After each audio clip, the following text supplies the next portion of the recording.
If someone had told me 2 years ago that I'd eventually buy the company where I worked, I would have laughed. Back then, I wasn't thinking about becoming an owner. I just wanted the promotion I'd spent 4 years earning.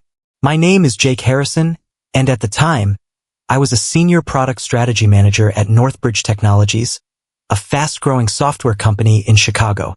I wasn't the loudest person in the office, nor was I the kind of employee who constantly reminded everyone of his accomplishments. I believed hard work spoke for itself. Turns out I was wrong. For nearly 6 months, I worked on what became the biggest project of my career. I analyzed customer behavior, interviewed dozens of enterprise clients, and built a completely new subscription model that could increase annual revenue by almost 30% while lowering customer churn. I wasn't asked to do it. I came up with the idea because I genuinely cared about the company. Every evening, I'd stay after everyone else had gone home. Sometimes I'd leave the office after 10 at night. My wife, Olivia, joked that she should start paying rent to Northbridge because I practically lived there. "You know they'll notice eventually," she'd tell me. I hope so. I really believed they would. My direct manager, Brian Mitchell, constantly praised my progress. "This could change the company," he'd say. "Once it's finished, we're presenting it together, right?" "Absolutely, Jake. You've earned this." I trusted him. That was my biggest mistake. A week before the quarterly executive meeting, Brian asked if he could review my presentation one final time. "I just want to make sure leadership doesn't tear it apart," he said. It sounded reasonable. I emailed him everything. Every slide. Every financial forecast. Every market analysis. Every projection. Every single word. 3 days later, I walked into the executive conference room carrying my laptop, ready to give the presentation that I believed would define my career. Then Brian stopped me at the door. "They changed the schedule." "What do you mean?" "The executives only wanted department heads presenting today." I frowned. "But this is my project." "I know." He smiled. "I'll handle it." For a second, I didn't even question him. I figured he'd introduce me halfway through. Instead, I sat outside the conference room watching through the glass wall as Brian stood in front of the CEO, the board members, and every senior executive. He opened my presentation. Slide 1. My title. My charts. My numbers. My strategy. Then he started speaking. Not once. Not a single time did he mention my name. Every sentence sounded painfully familiar because I'd written every one of them. Even the jokes. Even the examples. Even the closing statement. The executives were impressed. They nodded. They smiled.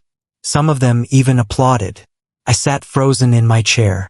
It felt like someone had reached inside my chest and ripped something out. 20 minutes later, the meeting ended. The executives surrounded Brian, shaking his hand. Then I heard the words that changed everything. "Outstanding work, Brian. This is exactly the kind of leadership we need." Laura Bennett, our CEO, smiled as she extended her hand. "Congratulations. We'd like to promote you to Vice President of Product Strategy." The room erupted in applause. Brian accepted the congratulations with the same fake humility he used every day. When everyone finally left, he walked toward me. I expected an apology, an explanation, anything. Instead, he adjusted his tie and smiled. "You'll understand one day, Jake." "Understand what?" "Business isn't about who has the best ideas." He leaned closer. "It's about who gets credit for them." Then he walked away. I stayed there alone, staring at the empty conference room. Months of work. Hundreds of late nights. Everything I'd sacrificed. Gone in less than 30 minutes. That evening, I drove home in complete silence. Olivia immediately knew something was wrong the moment I walked through the front door. "You didn't get the promotion." I slowly shook my head. "They promoted Brian." She frowned. "But wasn't that your project?" I looked at her for several seconds before answering. "It was." She didn't ask another question. She simply wrapped her arms around me while I stood there, wondering how someone could steal 6 months of my life so easily. At that moment, I thought I just lost a promotion. I had no idea that losing it would become the best thing that had ever happened to me. The next morning, I still showed up to work. Part of me wanted to quit immediately, but another part refused to make an emotional decision. I needed time to think. Walking through the office felt different. People congratulated Brian on his promotion while pretending not to notice me. A few co-workers looked uncomfortable. They knew the truth, but nobody was willing to risk their career by speaking up. Around lunchtime, Emma Collins quietly walked over to my desk. "I'm sorry," she whispered. "For what?" I watched the presentation. I looked up. "Should have been you." She hesitated before adding, "Everyone on our team knows you built that strategy."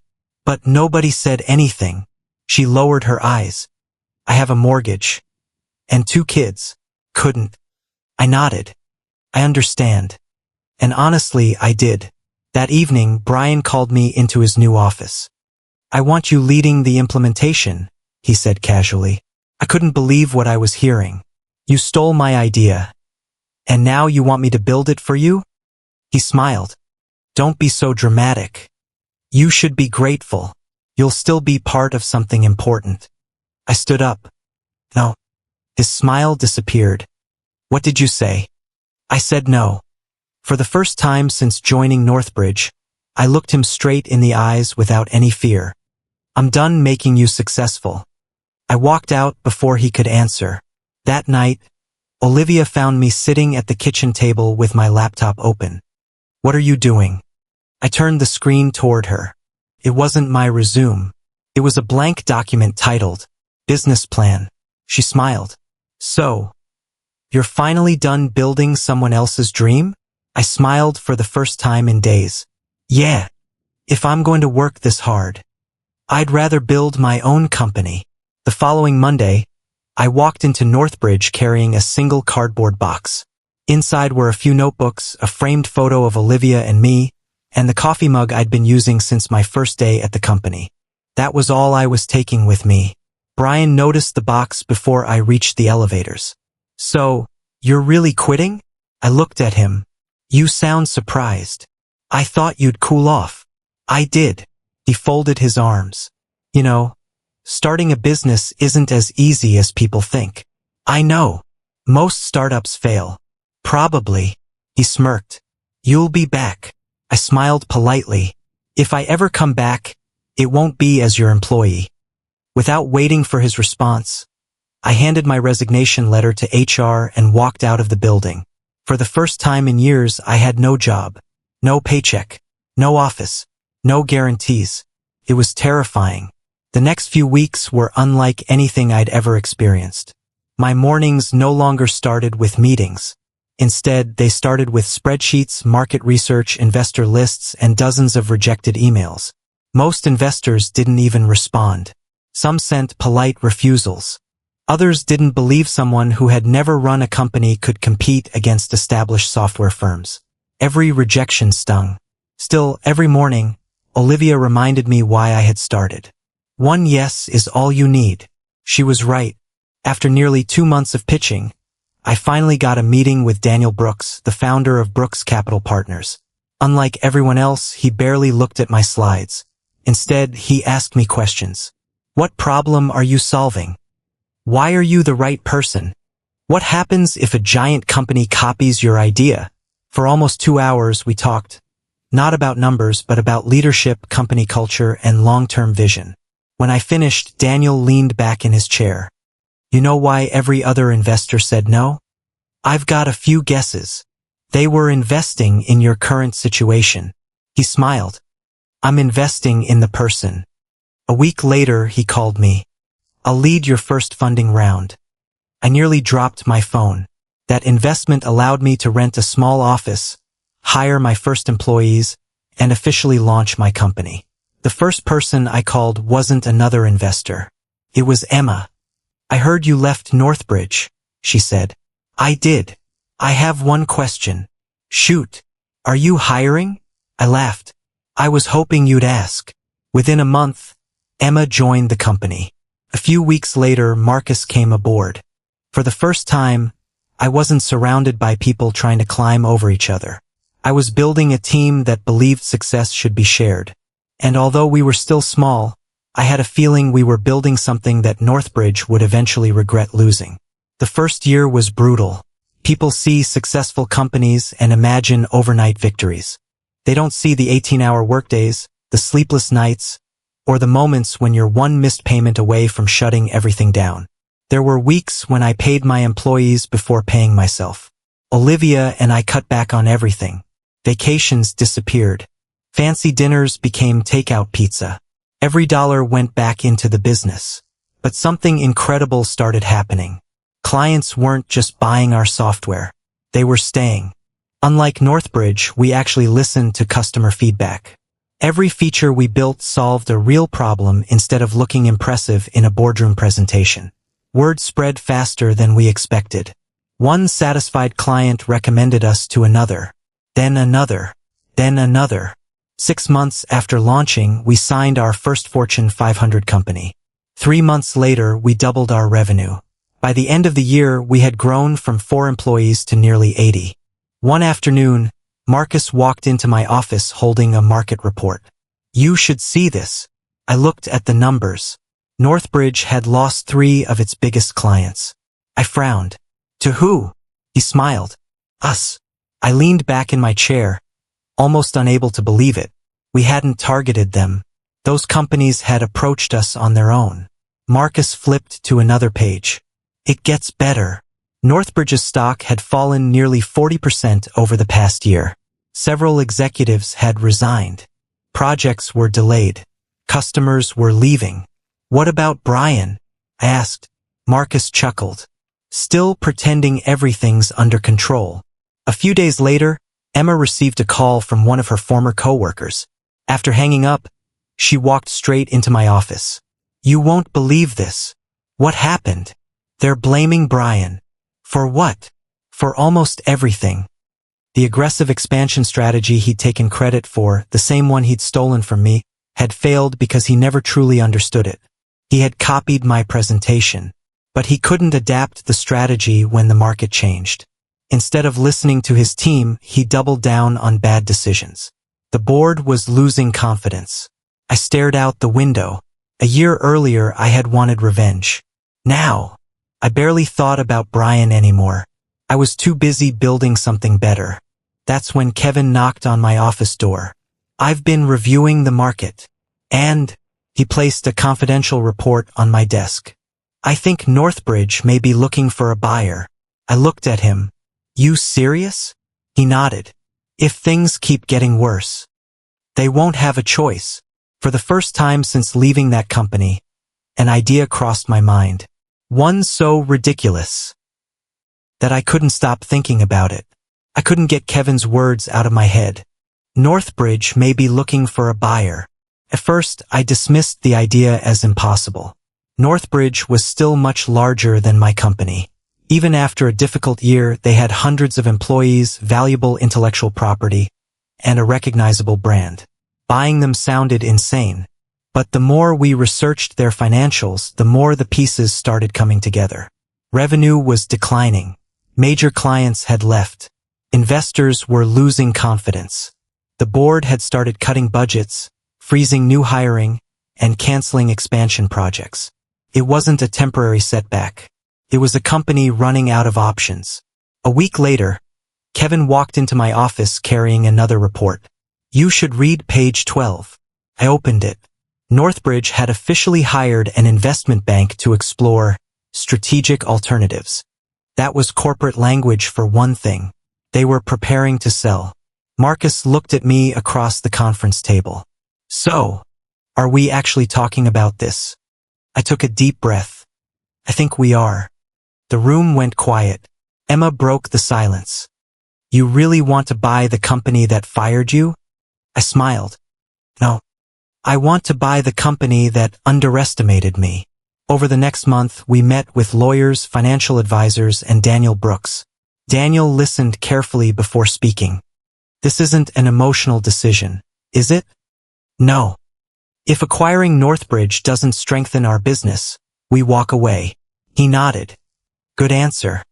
For weeks, our team reviewed contracts, liabilities, customer data, and every financial statement we could legally access. The numbers confirmed what we'd suspected. Northbridge still had talented employees and valuable technology. Its biggest problem wasn't the market. It was leadership. One Friday afternoon, Kevin walked into my office with a grin. "The board is accepting preliminary offers." I stared at him. "So this is real?" "It is." I signed the authorization papers without hesitation. For the first time in my life, I wasn't asking Northbridge for an opportunity. I was making them one. A few days later, our official acquisition offer was submitted. Then all we could do was wait. 2 weeks after we submitted our offer, I received an invitation to meet with Northbridge's board of directors. The meeting would take place in the same executive conference room where Brian had stolen my presentation a year earlier. Walking into that building felt surreal. Everything looked the same. The lobby, the hallways, even the receptionist recognized me. Only this time I wasn't there as an employee. I was there as a potential buyer. Michael Grant, the chairman of the board, greeted me with a firm handshake. "Mr. Harrison, thank you for coming. It's good to be back." Around the table sat several board members, along with CEO Laura Bennett. Brian was there too. The moment he saw me, the color drained from his face. He clearly hadn't been told who the buyer was. The meeting focused on business growth plans, financial projections, and how I intended to integrate Northbridge into my company. When I finished, the room was silent. Finally, Michael spoke. "Your proposal is the strongest we've received." Laura nodded in agreement. "I believe our employees would have a better future under your leadership." Brian couldn't stay quiet any longer. "This is ridiculous," he snapped. "He used to work for me." I looked at him calmly. "No, Brian. I worked for the company." There was a noticeable difference. The board members exchanged glances. For the first time, Brian had nothing to say. As I walked out of the building, I realized something. Whether the deal happened or not, I'd already won. 3 days after the board meeting, my phone rang just after 8 in the morning. It was Kevin. They accepted. I sat there in silence. "Jake? You there?" I smiled. "Yeah. I was just thinking about how crazy life is." Within a month, every legal document had been signed. The acquisition officially closed, and Northbridge Technologies became part of our company. The news spread across the industry almost instantly. Headlines weren't talking about the deal itself. They were talking about the story behind it. Former employee acquires company that once overlooked him. On my first day as the new owner, I walked through the same lobby where I'd once scanned my employee badge every morning. This time, security greeted me by name. Employees watched quietly as I made my way through the office. Some smiled. Others looked nervous, unsure what the change in ownership meant for them. I gathered everyone in the largest conference room. "I know today feels uncertain," I began. "But let me make one thing clear. I'm not here to punish honest people. The reason this company struggled wasn't because of the engineers, designers, customer support teams, or project managers. It failed because leadership stopped listening." The room remained silent. "I'm not interested in creating a culture of fear. I want people to receive credit for the work they actually do." For the first time that morning, I heard applause. Not loud, not dramatic, but genuine. After the meeting, Sarah Foster approached me. "I've waited years to hear someone say that." Over the next few days, we met with every department head. Some stayed, some resigned. Then came Brian. He walked into my office wearing the same expensive suit and confident expression I'd seen so many times before. He closed the door behind him. "I figured we should talk." I nodded toward the chair across from my desk. He sat down and forced a smile. "I know we had our differences." "Our differences?" He cleared his throat. "Look, maybe I made some mistakes." I didn't interrupt. "But we both know I'm valuable to this company." He leaned forward. "I can help you rebuild." For a few seconds, I simply looked at him. Then I opened a folder that HR had prepared. Inside were years of employee complaints, multiple reports describing how Brian had taken credit for other people's work. exit interviews mentioning his behavior, internal performance reviews, everything that had finally come to light during due diligence. I slid the folder across the desk. You spent years convincing people that everyone else was replaceable. He looked down at the documents, and the confidence slowly disappeared from his face. Then I quietly said the words he never expected to hear. Brian, I don't need your ideas. I already know whose they really were. Brian sat there in complete silence. For the first time since I'd met him, he had nothing to say. Finally, he looked up. So, what happens now? I closed the folder. Your employment ends today. He stared at me, waiting for something else. Some speech, some insult, some opportunity to argue. Instead, I simply slid the termination papers across the desk. This decision isn't personal. It's based on documented misconduct, repeated ethics violations, and a complete loss of trust. He signed the papers without another word. As he stood to leave, he paused at the door. I guess you finally got your revenge. I shook my head. No. If revenge had been my goal, I would have spent the last year trying to destroy you. I spent it building something better. He lowered his eyes and quietly walked away. That was the last time I ever saw Brian Mitchell. Over the following months, we focused on rebuilding Northbridge instead of dismantling it. We restored projects that had been abandoned, invested in employee development, and created a policy requiring every major project to clearly recognize the people who actually contributed to it. The atmosphere changed faster than I expected. People started speaking up in meetings. Managers listened instead of taking credit. Innovation returned because employees finally felt safe sharing ideas. One afternoon, Emma stopped by my office. You know what's funny? What? People actually smile around here now. I laughed. I noticed. A few weeks later, Laura Bennett invited me to lunch. I owe you an apology, she admitted. I should have looked deeper before promoting Brian. You made the best decision you could with the information you had, I replied. She smiled. And you made a better one. As I drove home that evening, I thought back to the day I had stood outside that conference room, watching someone else receive applause for my work. At the time, I believed my career had ended. In reality, it had just begun. Looking back, losing that promotion was the greatest opportunity one never realized I'd been given. Because if Brian had never stolen my idea, I never would have found the courage to build my own company. And if I had never built my own company, I never would have walked back into Northbridge, not as an employee asking for recognition, but as the owner who made sure no one else's ideas would ever be stolen again.